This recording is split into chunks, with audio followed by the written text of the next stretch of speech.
All glories to the Shri Krishna Sankirtan, which cleanses the heart of all the dust accumulated for years together.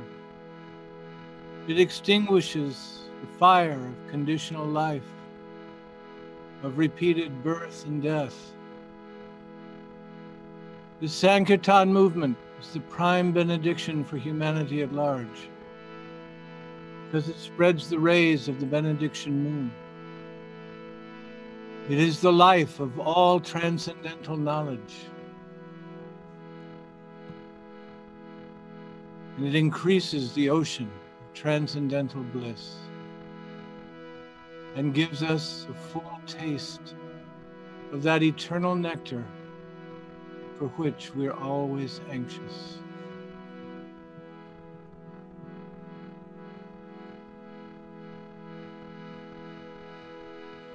O my Lord, your holy name alone can render all benediction upon the living beings.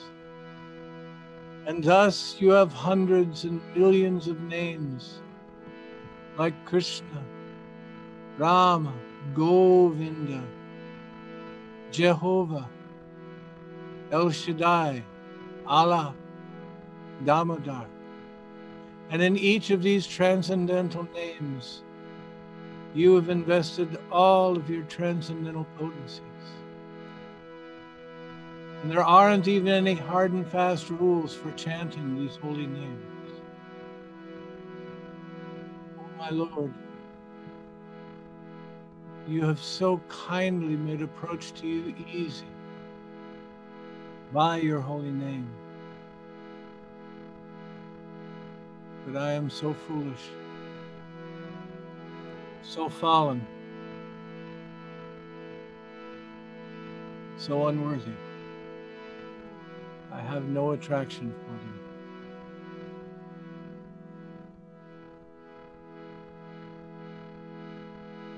One should chant the holy name of the Lord in a humble state of mind, feeling oneself to be lower than the straw in the street, more tolerant than a tree, devoid of all sense of false prestige, and ready to offer all respects unto others. In such a state of mind, one can chant the holy name of the Lord constantly.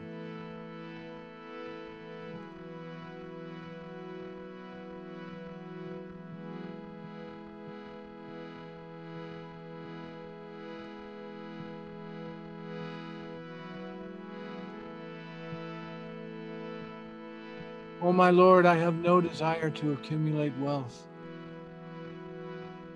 nor do I want for the company of beautiful women,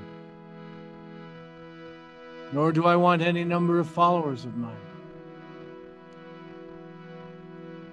All that I want is that I might have your causeless, eternal devotional service in my life, birth after birth after birth.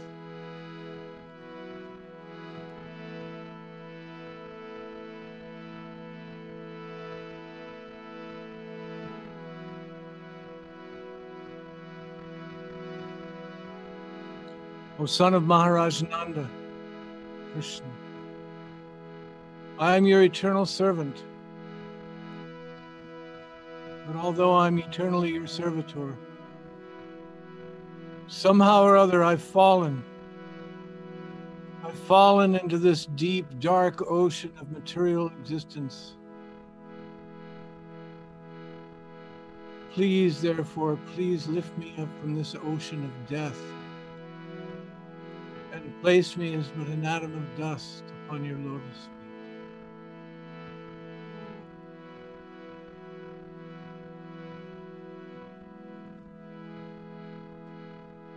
Oh my Lord, when will my eyes be decorated with tears of love, flowing constantly while I chant your holy name? When will all the holes of hair in my body have eruptions, my hair stand on end, and my voice choke up husky with love for you? from the mere recitation of your holy name.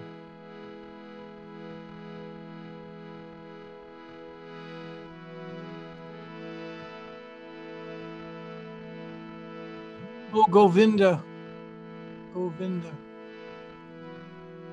Govinda, feeling your separation, I'm considering a single moment to be like 12 years and more. And tears are flowing from my eyes like torrents of rain. Everything in this world is empty, vacant, useless.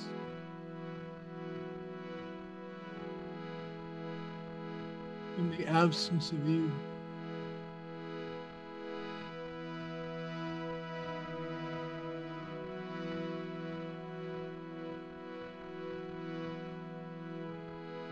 I don't know anyone except you, dear Krishna, as my Lord. You will always remain, even if you handle me roughly when you embrace me, or you may break my heart. You may break my heart by not being present before me. You may feed me, or you may make me starve.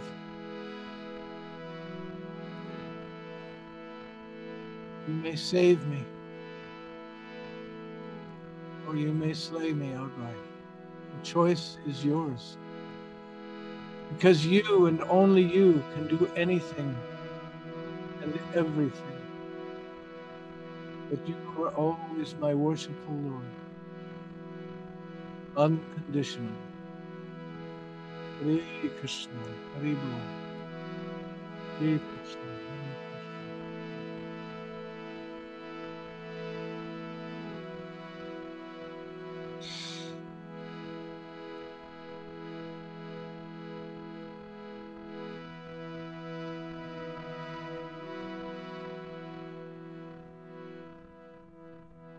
Please accept my humble obeisances at your feet. I am unqualified to be here, but I thank you for joining me nonetheless.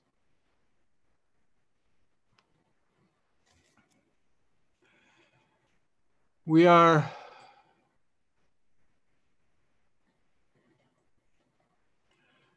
looking at the Chaitanya Charitamrita. If any of you have cameras, Pinky, Sal, please use them. Thank you. Namaste. Haribol, Pinky. It's always nice to see to whom I'm speaking. Thank you, Katerino. Haribol. Sal, there you are. You're hard to see. Oh, there you are. Haribol. We're looking at the Chaitanya Charitamrita. This is a wonderful section of Madhya Lila. It covers the teachings of Rupa Goswami and the teachings to Sanatan Goswami and all the adventures that they had. Before returning to Puri,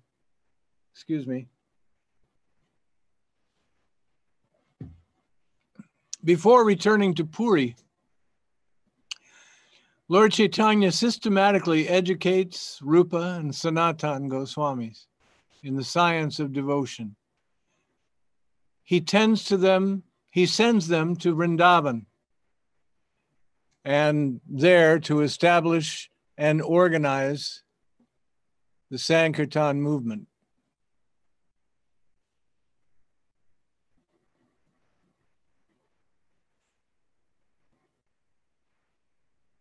Because of his extensive travels, inspirational public chanting, and fruitful philosophical dialogues, Lord Chaitanya had generated a widespread appreciation of the Sankirtan movement. Next, he saw the crucial need was to systematically document and organize his mission. This was to establish uniform standards and consistency among his followers in different geographical locations. in this case around India, but actually all over the world. This was to preserve the purity and authenticity of the process for generations to come. This was, after all,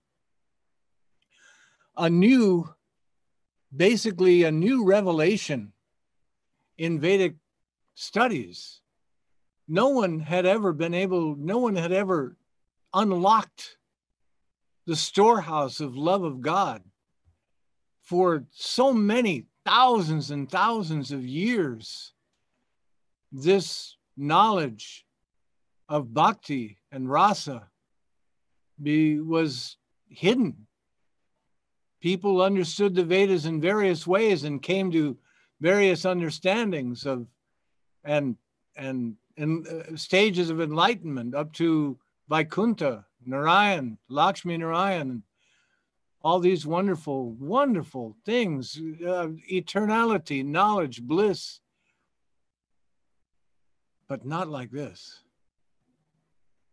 And so the authenticity of this process and the goal needed to be well established so that people would not just simply dismiss it.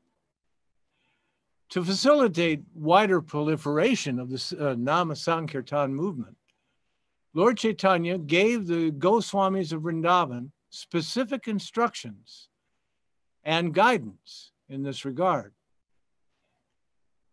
These were the 6 fathers of Lord Chaitanya's church, and they were headed by Rupa and Sanatan, who were direct disciples and confidential associates of Sri Chaitanya Mahaprabhu. They were well educated and managerially streetwise, but also spiritually deep and spotless in character. These 6 Goswamis, and most especially Sanatan and Rupa, were eternal associates of Lord Chaitanya, going wherever Lord Chaitanya goes, whatever planet he appears, and teaching this wonderful esoteric knowledge. The process of organization began on Lord Chaitanya's return journey from Vrindavan. As he traveled back to Puri, he stopped at Prayag and Varanasi. There he spent quality time instructing Rupa and Sanatan, respectively. These historic teachings, excuse me, form the foundation of the entire Bhakti Yoga process. These historic teachings form the foundation of the entire process of Bhakti Yoga and delineate the complete science of devotion on the journey towards pure, unalloyed, unbounded, ecstatic love for God. But first, before he could teach Rupa Goswami, he had to escape. Rupa Goswami was basically a prisoner of his own doing, of his own job, really. After their initial meeting with Lord Chaitanya, Rupa, where they had snuck away to meet with Lord Chaitanya, Rupa and Sanatan began planning their escape from Ramakele in order to fully dedicate themselves to this Sankirtan movement. Rupa Goswami made the first move. He divided all of his accumulated wealth between his relatives and the saintly people, saintly persons, sannyasis and so forth, pure devotees, carefully keeping aside an emergency fund for the future. Freeing himself from all social ties, Rupa joyfully set out to meet Sri Chaitanya. He traveled with his younger brother, Balabha, and eventually they met the Lord in Prayag. Feeling deep gratitude and appreciation, they humbly prostrated themselves before the Lord and offered heartfelt prayers of glorification. And for the next 10 days, Sri Chaitanya instructed Rupa at Dashameda Ghat, freely revealing the deepest and most profound spiritual insights. Both brothers, back in Ramakele, appointed some Brahmins to perform Puraskarana, the ceremonies, and they wanted them to chant always the holy names of Krishna. Srila Rupa Goswami deposited 10,000 gold coins with a grocer. They didn't have banks. You had to find somebody you trusted to save your money. He had a grocer that he trusted. 10,000 gold coins. One gold coin. A person like you or I could live for a year. So he deposited 10,000 gold coins with the grocer, and the balance, with that balance, he brought all of that money, and he had to get two large boats to put all of his money in, his coins, his jewelry, and so on and so forth. And he took these two big boats filled with wealth to Bakla Chandravipa. There, he divided the money among the Brahmins, the Vaishnavas, and among his relatives, and a portion he kept for some emergency measures and personal needs.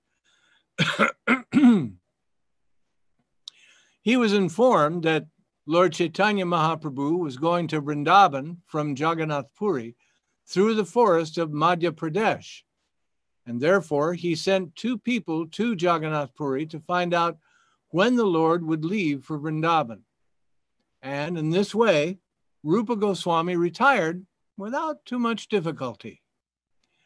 Sanatan, however, he could not escape so easily. He was like really entrenched in the Nawab's stuff. I mean, he knew everything, and, he had things that had been planned for months ahead. The Nawab, in the meantime, was out conquering different areas. He wanted to go conquer Orissa, and he wanted to go conquer. You have to wonder why. This is the lot of Kshatriyas and kings. I mean, not just in India, but everywhere. They always feel like they've got to go conquering places. But anyway, losing all interest in governmental affairs, he feigned sickness. He told the Nawab, I'm sick. I cannot go into work. And he stayed home, and he brought in 30 or 40 Brahmin scholars to discuss Srimad Bhagavatam with him. Meantime, his assistants, they understood that he didn't really want to stay around. He wanted to get out. And so they were each gunning for his job. They wanted to take his place. They wanted to make his money. And so they kept things going. They kept all the things going. Sanatan said, okay, here's my appointment book. Here's my stuff. Here's this project. Here's that project. And they kept it all going. But one day, the Nawab unexpectedly appeared, and he was shocked and infuriated by what he saw. A bunch of Brahmins sitting around discussing scripture. I mean, can you imagine? Questioning Sanatan as to his intentions, Sanatan, in a rather joking way, tried to make light of it, but made clear that he wanted to leave. The Nawab ruthlessly arrested. Basically, he said, all right, you want to leave? Just go. Just get out of here. I don't care. You don't care for me, my brother, then I don't care for you. And so as soon as Sanatan got outside, he had him arrested and imprisoned. The emergency fund that Rupa had kept, as soon as he found out that Sanatan had, was kind of like delayed, he secretly informed him of the 10,000 gold coins that he had left with the grocer. And he suggested a plan to bribe Sanatan's jailer. Sanatan Goswami did just that. Very pleasingly, very politically correct. Using diplomatic skills, he gained release from the prison and gave the jailer 7,000 gold coins, which made the jailer very wealthy.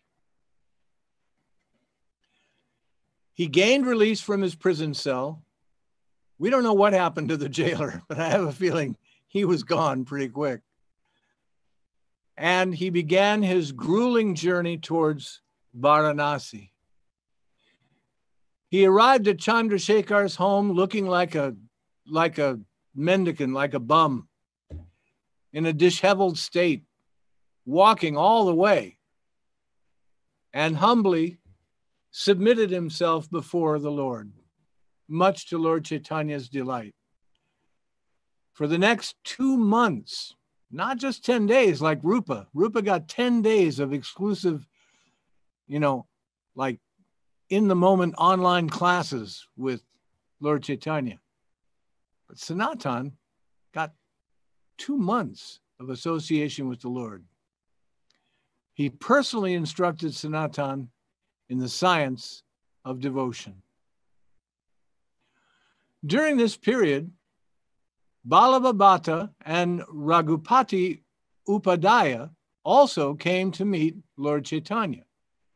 They witnessed the ecstatic mood of Chaitanya Mahaprabhu and the endearing character of Rupa Goswami.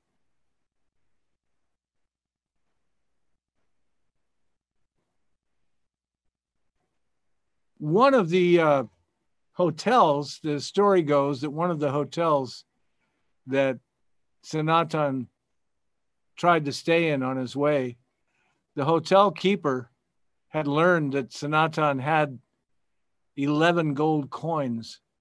And so he made up his mind to kill him for the 11 gold coins. So you can imagine what 7,000 gold coins was for the jailer. He was going to kill this guy for 11 gold coins. Obviously, that didn't happen. Actually, Sanatan just gave him the 11 gold coins and said, thank you very much, and which is kind of basically why he arrived in a disheveled state, not being able to stay in any more hotels or anything.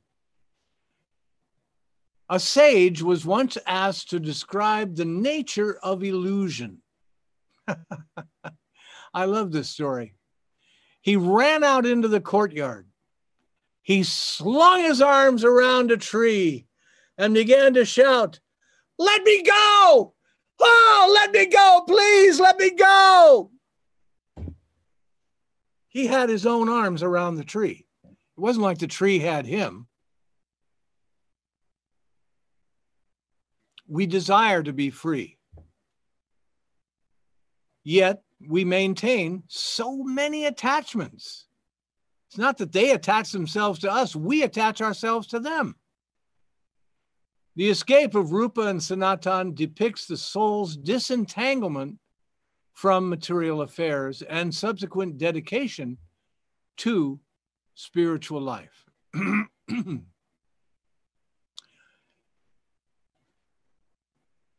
For most of us, the complete abandonment of family and society may not really be possible or even recommended. The principle of renunciation, however, is universal in all religions, among all spiritualists. Renunciation is the basic principle that sustains the lives of Sri Chaitanya's devotees. Seeing this renunciation, Lord Chaitanya, the Supreme Personality of Godhead, is extremely satisfied. So you want to please Lord Chaitanya? Renounce a little something. Don't get a haircut.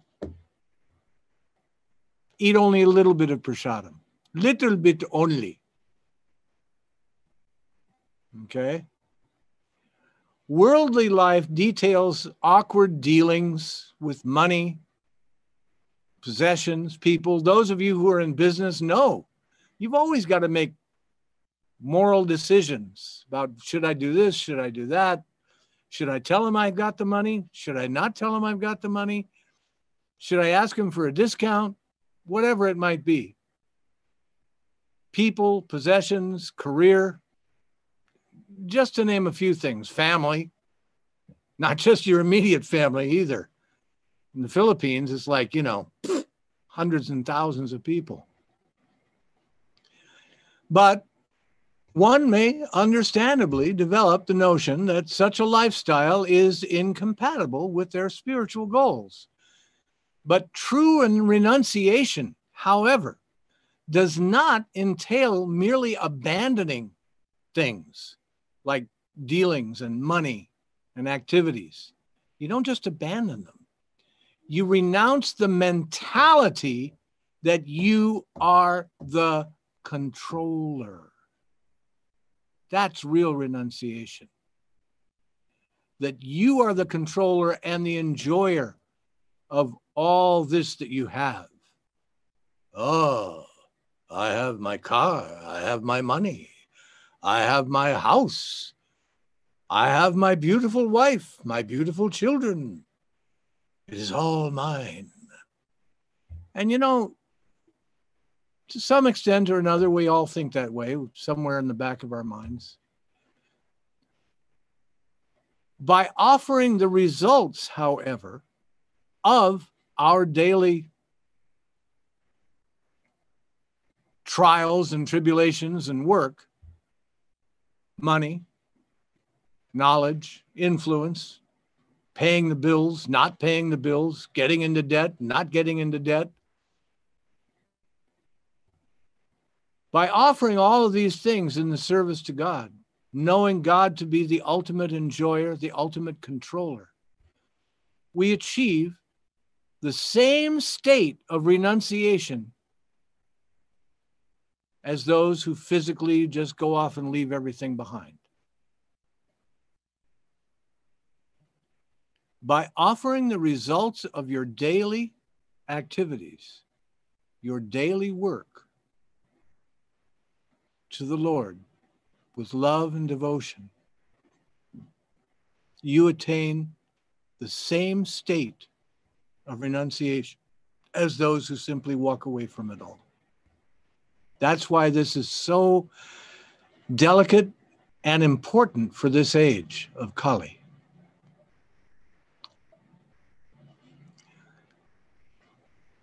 During the 10 days discourse with Rupa Goswami, Lord Chaitanya taught Rupa Goswami the most confidential truths about Bhakti Yoga. He taught him about the rarity of devotional service. Innumerable living entities are transmigrating between so many different species of life, and only a rare soul actually becomes a devotee of Krishna. A greatly fortunate soul attains the seed of devotion, Bhakti Lata Bija, through the divine mercy of a pure devotee, of Guru and Krishna, Guru Krishna Prasada. Sri Chaitanya explains how this seed sprouts and fructifies over time, provided it is carefully cultivated and protected. Pure devotional service, the definition, the practice, the characteristics of pure devotion for Krishna are extensively described to Rupa Goswami. This divine love, or prema, manifests in different stages. And Sri Chaitanya further describes various components of this rasa, this bhava, this pure love for Krishna. Lord Chaitanya discusses the 5 primary relationships with Krishna, and he offers examples and outlines of the unique nature of Braja Bhakti, the loving devotion of Vrindavan's residents, which is free from any awe and reverence. This is what makes Braja Bhakti, the devotion of those living in Braja, so unique among all great devotees, among all great spiritual saints. Very few. Those that live in Vaikuntha, those that live in Mathura, those that live in Dwarka, Dham, in the spiritual sky. There is this sense of awe and reverence. Maybe only small, but it's there. Not so for the residents of Vrindavan, of Braja. During this time, the Lord also spent a lot of time with Vallabha Bhattacharya and Raghupati Upadhyaya, and they also discussed many transcendental subjects. In fact, once they took a boat across the Yamuna River, and the Lord became so ecstatic, he began to dance and jump up and down while singing the Lord's name. Now, you know, Lord Chaitanya was like 7.5 feet tall. He was like twice as tall as anybody there. He had a good sized body. Well, the small boat, which, as you know, if you've ever been to India, was already full of freight and devotees, began to rock up and down with the weight of the Lord's ecstasy, so much so that it nearly began to sink before reaching the other side of the Yamuna.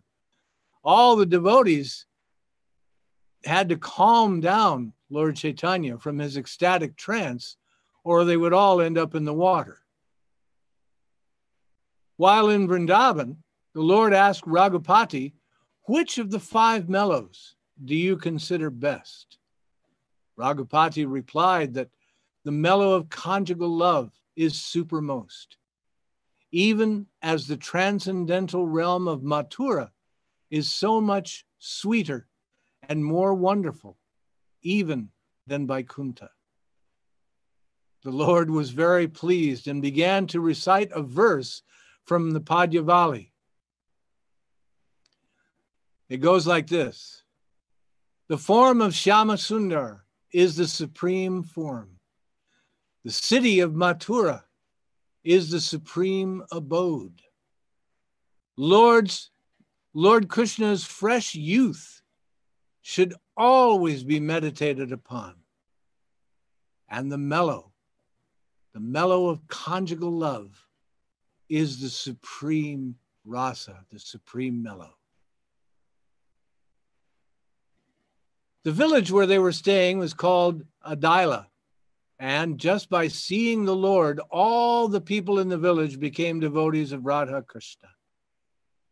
Then they went to Prayag, to this place that I mentioned earlier called Dasasvam Medagat, and this was where the Lord spent 10 days teaching Srila Rupa Goswami, and he received great spiritual empowerment from Lord Chaitanya.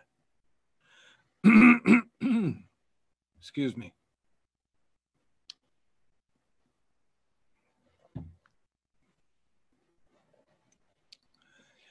Although he desired to stay longer, Rupa, that is, was instructed by Lord Chaitanya to leave for Vrindavan, so he could begin laying foundations for the Sankirtan movement. Meanwhile, Lord Chaitanya traveled onwards to Varanasi, where he would meet with Sanatan Goswami. When Srila Sanatan Goswami was imprisoned by the Nawab, Hussain Shah, that's his full name, he received the news from Rupa Goswami that Lord Chaitanya Mahaprabhu had gone to Mathura. Sanatan Goswami thereafter satisfied the superintendent of the jail by sweet solicitations and bribery. By giving the jailer 7,000 gold coins, Sanatan Goswami was released. He then crossed the Ganges and he was gone. One of his servants, Isana, followed him carrying 8 gold coins. Oh, it was 8, not 11. Sanatan Goswami and his servant then spent the night at a small hotel on the way to Benares. The hotel owner figured out that Sanatan Goswami and his servant had these 8 gold coins. And so he decided that he would kill them and take the money. Making his plans in this way, the owner received them as great honorable guests, received them very graciously. However, Sanatan Goswami asked his servant how much money he had, and taking 7 of the gold coins, Sanatan offered them all to the hotel owner. Thus, the owner helped them reach the hilly tract going towards Varanasi. On the way, Sanatan Goswami met his brother-in-law, Srikanta, at Hajipur, and Srikanta helped him after he had heard about all of Sanatan's troubles. Thus, Sanatan Goswami finally arrived at Varanasi. And he stood at the door of Chandrasekhar. Chaitanya Mahaprabhu said, "Come in, change your clothes, look more like a gentleman." These garments that he used were an old cloth of Tapan Misra. And then later he had a valuable blanket, a really, really nicely handmade blanket. And he exchanged that later on for a torn quilt that he could put around him and keep warm. At this time, Chaitanya Mahaprabhu became very pleased with him. And thus, Sanatan Goswami, received all the most wonderful knowledge of the absolute truth from God himself, Lord Chaitanya Mahaprabhu. In chapter 20, the actual teachings of Lord Chaitanya to Sanatan Goswami are delineated in great detail. It's a long, long, long chapter. Most of the chapters have like 200 or 208 verses. This chapter has like 400 verses. Sanatan Goswami humbly, we're not going to do all of them right now. We're just summarizing, okay? Sanatan Goswami humbly presented his inquiries before Sri Chaitanya, who patiently spent 2 months discussing different aspects of Krishna's enchanting personality. A multitude of topics were discussed during that period. The energies of the Lord. Lord Chaitanya describes the material, spiritual, and marginal energies of Krishna. They discussed the constitutional position of the living entities, and Sri Chaitanya Mahaprabhu explained to Sanatan Goswami how the living entity is one of Lord Krishna's energies. With the help of sadhu and shastra, the living entity can disentangle himself from the material energy and reestablish his eternal relationship with Krishna. Sri Chaitanya cites the story of Sarvajna, the astrologer, to illustrate how this invaluable treasure of a relationship with Krishna can be rediscovered through bhakti yoga. Now, in case you're not familiar with the story of Sarvajna, the astrologer, I'll tell it to you. A poor man came before the astrologer to have his fortune told. When Sarvajna saw the horoscope of the man, he was astonished. Why was this guy so poor? He said to him, "Why are you so unhappy? From your horoscope, I can see that you have a hidden treasure that was left to you by your father. But your horoscope indicates that your father could not disclose this to you because you were far apart when he passed. But now, why don't you search out this treasure and be happy?" Lord Chaitanya cited this story because we, as living entities, are suffering due to our ignorance of the hidden treasure offered to us by our Supreme Father, Krishna. That treasure, of course, is love of Godhead. And in every Vedic scripture, the conditioned soul is advised to find it.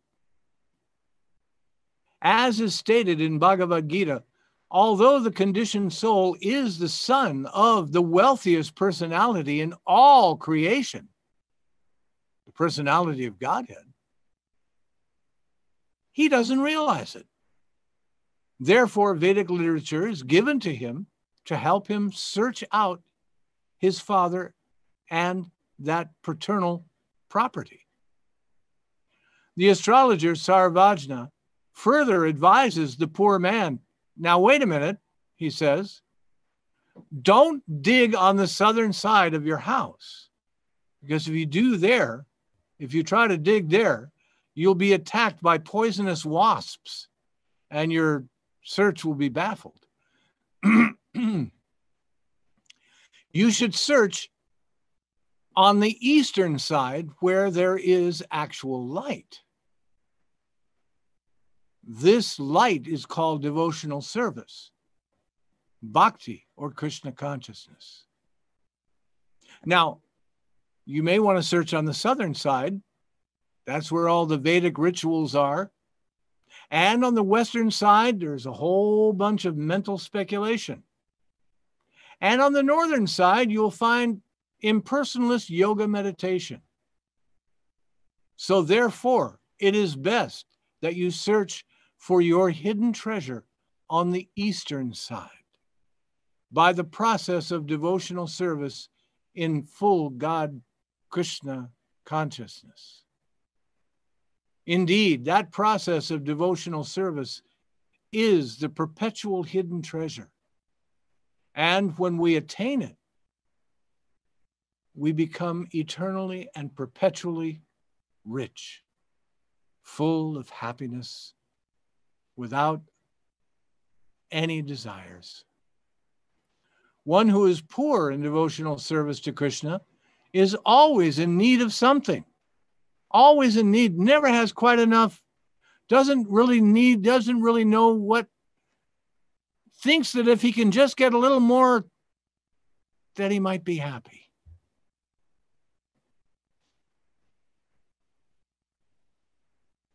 Sometimes he suffers bites from poisonous creatures, and sometimes he's confused and baffled.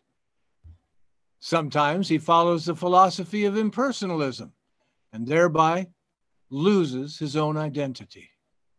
And sometimes he's swallowed by a large serpent. It is only by abandoning all this and becoming fixed in Krishna consciousness, true devotional service to the Lord, that one can actually achieve the perfection of life.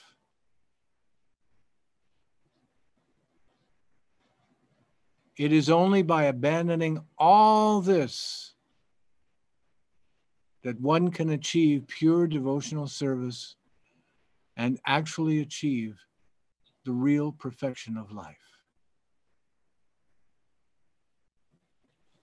Lord Chaitanya discusses the three aspects of the absolute truth: Brahman, Paramatma, and Bhagavan, and also gives a full description of the various Vishnu expansions. He elucidates the 6 varieties of avatars: Purusha avatar, Lila avatar, Guna avatar, Manvantara avatar, Yuga avatar, and Sakyavesha avatar.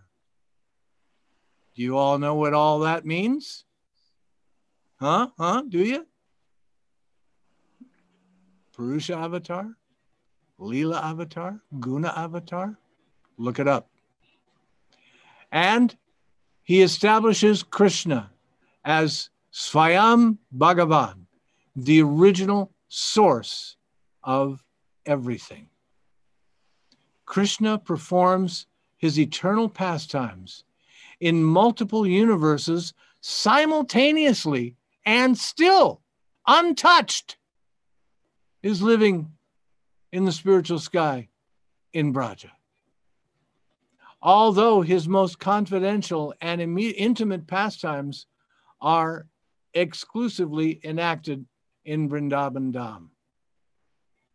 He performs all of his eternal pastimes in multiple universes simultaneously, and yet he's still always enacting his pastimes in Goloka Vrindavan. Now, who else can do that? I ask you.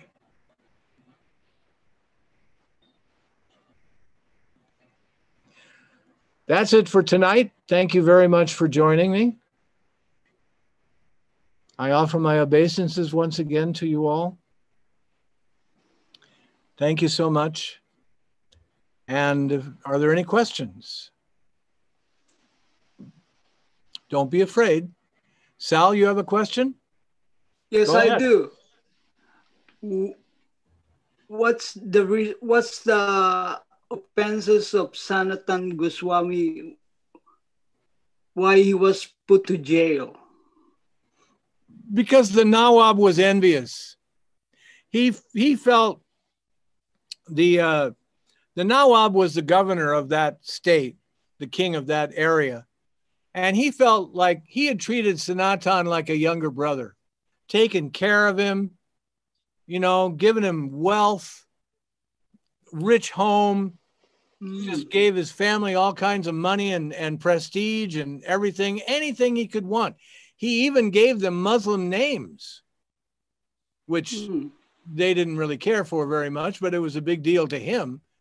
And then when Sanatan had the audacity, the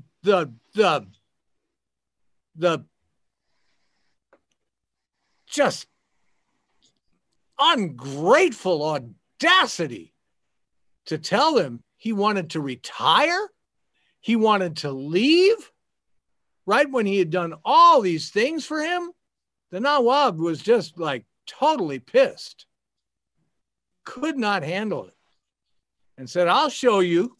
Yeah, you just go on ahead. You just get on out of here. Go on, do whatever you want to do. But as soon as Sanatan left, he had him arrested and threw him in jail. See how you like it. There was no law that he had broken or anything like that, but he just pissed off the Muslim governor. That's all. So yeah, that's why. Does that explain it? Yes, sir. Thank you. Good. No problem. Any other question? Daryl? Haribo, sir. Haribo.